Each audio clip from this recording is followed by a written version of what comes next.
করে ফেলবো, আর আগে আমরা যাবো না। খুব কষ্টে আমাদের দিন চলতেছে। মালিক নিজে বলেছেন যে আমার ফ্যাক্টরি আমি বন্ধ করে দিব।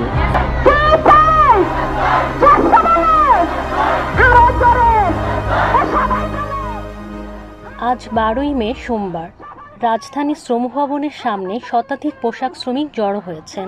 তাদের দাবি টিএনজেড গ্রুপের অধীন 3টি কারখানার 3400 শ্রমিকের প্রায় 17 কোটি 78 লাখ টাকা বকেয়া বেতন, ঈদ বোনাস ও অন্যান্য ভাতা এখনো পরিশোধ করা হয়নি।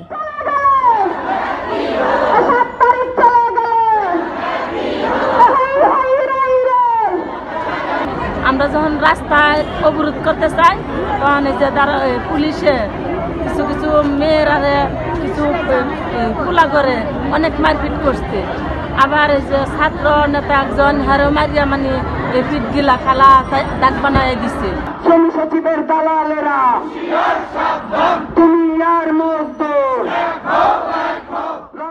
টিএনজেড গ্রুপের 3টি কারখানা হলো apparel plus eco limited, TNZ apparels, apparel art limited.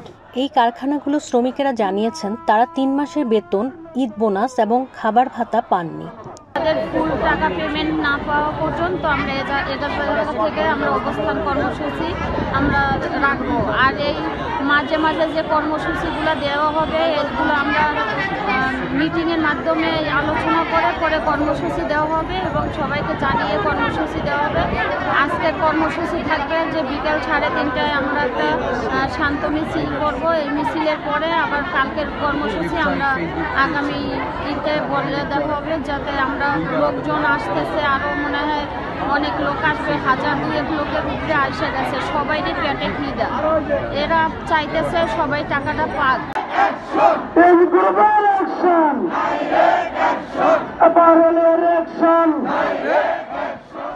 শ্রম ও কর্মসংস্থান সচিব AHM শফিকুজ্জামান ঘোষণা দেন টিএনজেড গ্রুপ তাদের কিছু যন্ত্রপাতি বিক্রি করে 3 কোটি টাকা পরিশোধ করবে।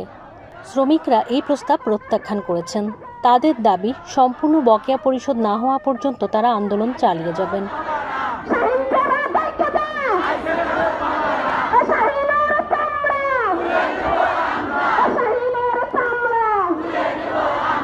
এই শ্রম ভবনে আমাদেরকে বসে আশ্বস্ত করেছিলেন যে ঈদের আগে আমাদের 3 কোটি টাকা দেওয়া হবে এবং বাকি টাকাটা আমাদের এপ্রিলের 8 তারিখে বসবে, তার মাধ্যমে সমাধান হবে। কিন্তু 8 তারিখে বসার পরে মালিক নিজে বলেছেন যে আমার ফ্যাক্টরি আমি বন্ধ করে দিব। ফয়সালা এখন পর্যন্ত হয় নাই বা সরকার পক্ষ থেকে কেউ আমাদের সাথে যোগাযোগ করে নাই। সেহেতু আমরা শ্রম ভবনে যাব অবস্থান কর্মসূচিতে এবং সেখান থেকেই আমাদের পরবর্তী যে সকল কর্মসূচি করা উচিত সেটা আমরা করব। তার ধারাবাহিকতা আজকে বিকেল 3:30 নাগাদ আমরা গণমিছিল করব, একটি শান্তিপূর্ণ গণমিছিল।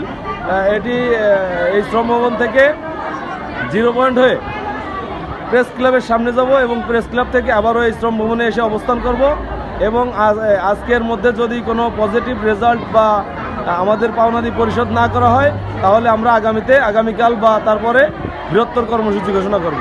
শ্রমিকরা যখন 3 মাসের বকেয়া মজুরির জন্য রাজপথে নামে, আপনারা তখন 144 ধারা দোহাই দিয়ে তাদের উপর আক্রমণ করেন। আমরা হুঁশিয়ার হতে চাই। টিএনজেড গ্রুপের শ্রমিকরা একটি প্রশ্ন তুলেছে, কেন শ্রমিকদের তাদের প্রাপ্য পাওয়ার জন্য রাস্তায় নামতে হয়? এই পরিস্থিতি কবে শেষ হবে?